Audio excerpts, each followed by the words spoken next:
Hey guys, Matt McKeever here, and so in today's episode we're being joined by Kevin Miller again. This is part 2, so if you haven't seen part 1, you definitely want to check it out. Kevin dives into his backstory, explains how he got into real estate investing, how he became a contractor, as well as how he became a realtor. And so in this video, Kevin's going to show us around his Triplex in St. Thomas. Beautiful building, they've done amazing work. You guys definitely want to check it out. And this is just another great example of the awesome people that we're going to have at OREC 2018 this year. And so if you're not familiar with what OREC 2018 is, all the information you need is in the video description down below. But the high level summary is, it's a real estate conference here in London, Ontario, May 26th, 27th. You definitely want to check it out. Everyone that's ever been on my channel essentially is going to be there. So we're going to have Graham Steffen, Jeff Weibel, Matt Pichet, Kevin Miller, who's in this video, plus so many more, I can't even name them all. As well, we got some special guests like Meet Kevin's going to be there. So anyways, enough of that rambling. Let's dive into this video today and smash that like button, hit the subscribe button if you're new here, and let's talk to Kevin. Thanks, Kevin. You know, ultimately, I don't really want to sell anything. My goal is to acquire as many doors as I can quickly. So then I bought this property that we're going to now, and it was a hair salon. So I decided to do a conversion. I completely turned this hair salon into a 3-unit apartment building. So I'm gonna hop in here. This was kind of just like a big open area. So that wall that you see there led out to the front foyer. So you'd come in the front. We can walk around, I'll show you, but you'd come in the front, you'd walk in here. None of these walls were here. I've turned these into bedrooms. But this was kind of a big open area. And then you'd have, I think it was a stool here with those sinks that you do your hair. Stool here, same thing, more sinks. So I thought, you know, a big window, great for a bedroom, stuff like that. And then again, this was all one area. There was more sinks over here, I believe.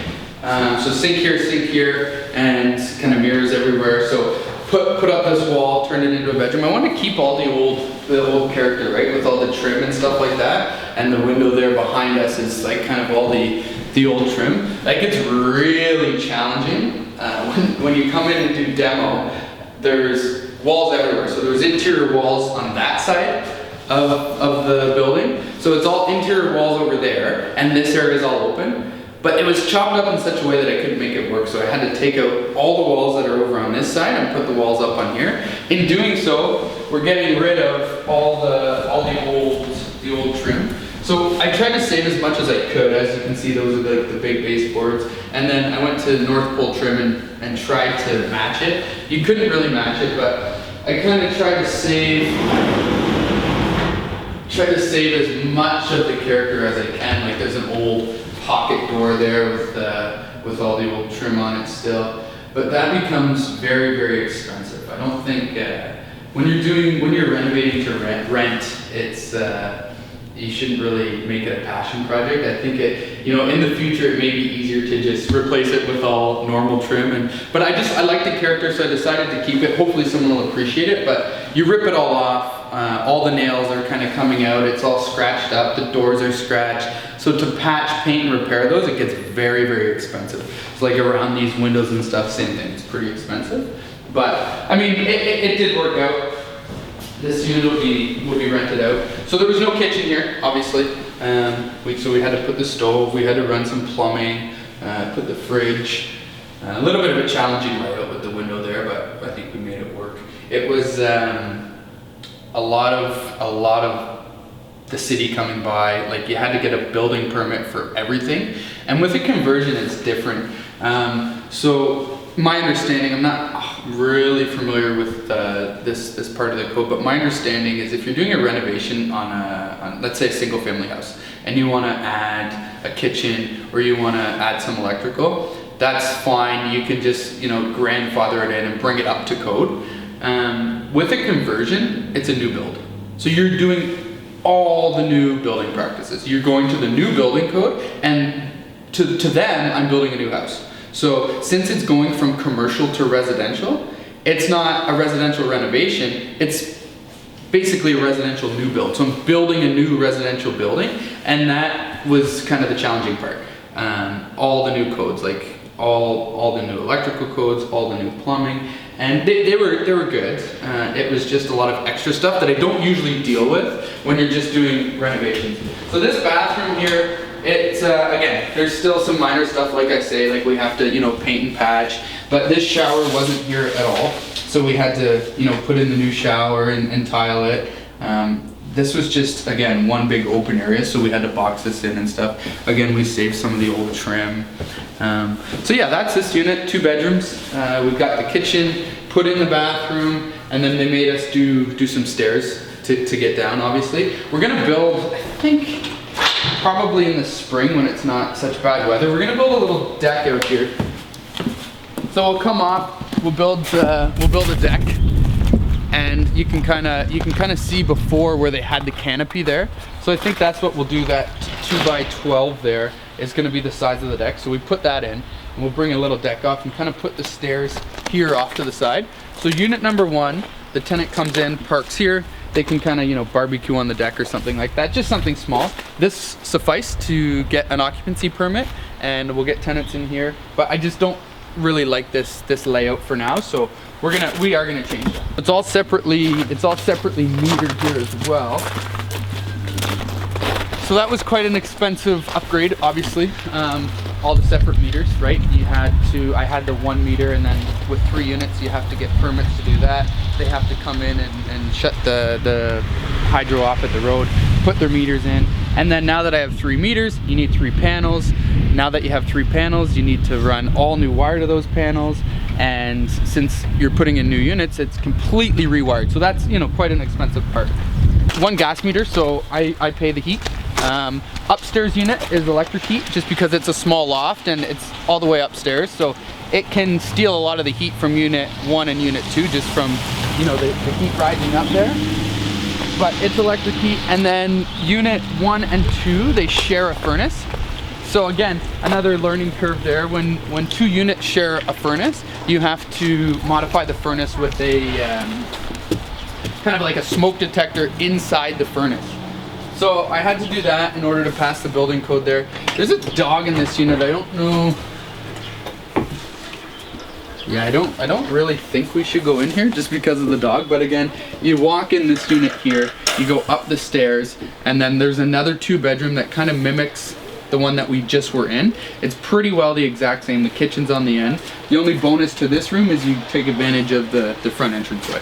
So I did have a very, very, very, very hard time with financing.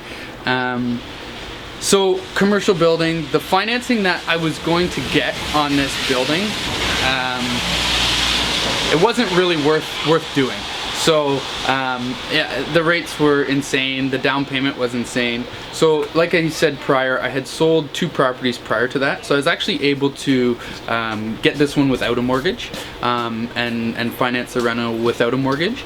But now that it's all residential, I've got the taxes. So the taxes were about $8,000 a year. Got those down to $2,000, maybe $3,000. It's still in the process, but it's changed over now. It is residential, so that's great. And now that I'm getting it refinanced, so financed, I guess, and now the appraisal is going to come back. I'm hoping to get, you know, $300,000 out of the appraisal, and then I'll finance it that way, conventionally, one of the big 3 banks, and you get a favorable rate. So, you know, the fact that I was able to come in and get it without a mortgage wasn't my plan. I came in and thought, okay, we'll finance this conventionally, I'll do the reno, and I'll refi it. But that kind of, after I firmed up the deal, long story, but I wasn't able to lock in favorable terms. So I didn't end up getting a mortgage on it. But now that it's completely finished, it'll be reappraised as residential. It's recognized at City Hall. I was down at City Hall last week. It's now recognized as a triplex. So that's what it's called. So now when an appraiser comes out, it'll be a triplex, and it'll be a lot easier to finance in a commercial building. So yeah, it was on the market for quite some time. I'd say it was on the market for 2-3 months, and I looked at the building and I couldn't understand why no one wanted to buy this building. It's, you know, it's in great shape. The price was right, and I couldn't understand why no one wanted to buy it. And it was kind of a, I'd say it wasn't a mistake buying the building, but as far as, you know, the reason why no one was buying it is because no one, you know, you're not able to get favorable financing on a building like this. So I think that was the reason why it was sitting for so long. So I made an offer, you know, substantially lower than the list price. They accepted it, and the reason why they accepted it was because it was a firm offer. So I kind of, I don't know, that's just the way I am. I made a firm offer and kind of figure out, you know, the details later. I don't know if that's the way to do it, but it's the way that I did do it. No, I had my contractor through. Typically the contractor will come through with me. I'll look at it first and then I'll bring him back, we'll look at it, and then we'll put the offer in. I'm not a big fan of home inspections because you can't really hold the inspector accountable. Now for clients, absolutely. You know, they would see, the inspector would find stuff that I can't find and my contractor can't find. But just for me, I kind of, you know, my contractor knows what he's doing, and if he says go, then I go from there. So yeah. So we have a bedroom, a bathroom, and a kitchen. This was all just an unfinished attic.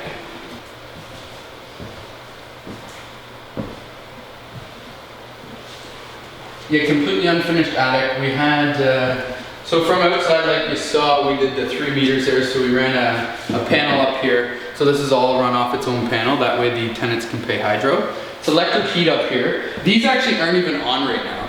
So you can, it's not bad up here. Like yeah, no, it's actually incredibly mild. Yeah, like I said, it steals heat from unit 1 and unit 2, right? So right under us is a unit that's heated by gas. But if it ever did, you know, get to -20 or whatever, we have a heater there, one in that room, one in the bathroom. So it would be totally fine and it'd be warm up here. But I don't have them on. The whole time that the guys were working here, they didn't have them on, and it worked out just fine. This is kind of unique here. I've never done a shower like this, but since we're in an attic, there's not a lot of space. You have to get a bedroom and a bathroom in an attic. So I've never done one like this, but my tile guy did a really good job on kind of doing that angle. And then you got the rainfall shower head here, and then the glass shield. And I was kind of concerned about this, but it actually works out. It works out that the water doesn't come out at all. It's with the rainfall there, it kind of trickles down there, and you don't get any splash.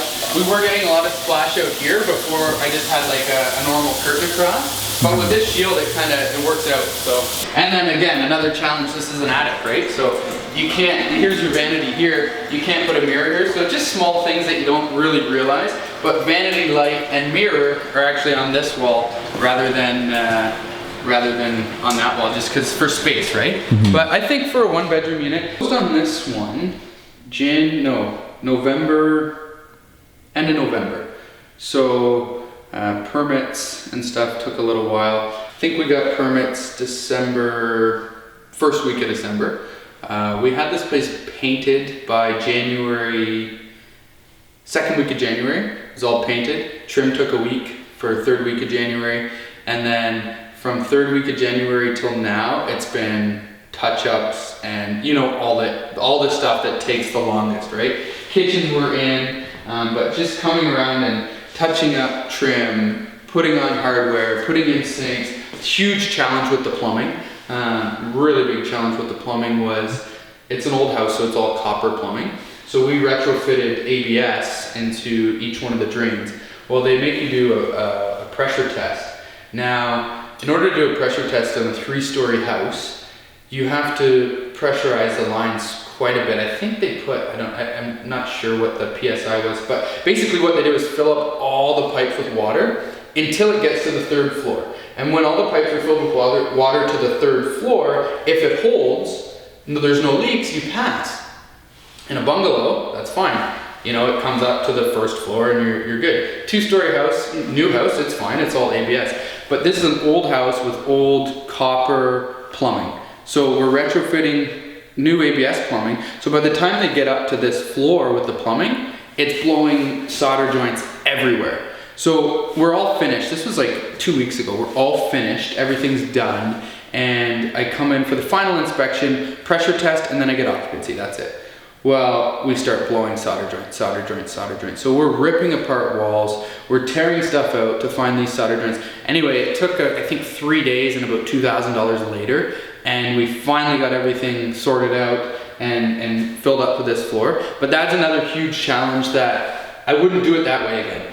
Now that I know, okay, we have a 3-story house, we're gonna put in all the plumbing and just rough it in, put test caps on, do the pressure test before we even do drywall. And then, but I had never done it this way before, and I figured, okay, again, you're doing the new building code, you're building a new house, so you know this pressure test was quite a challenge, but it's done with now, and we're okay. So.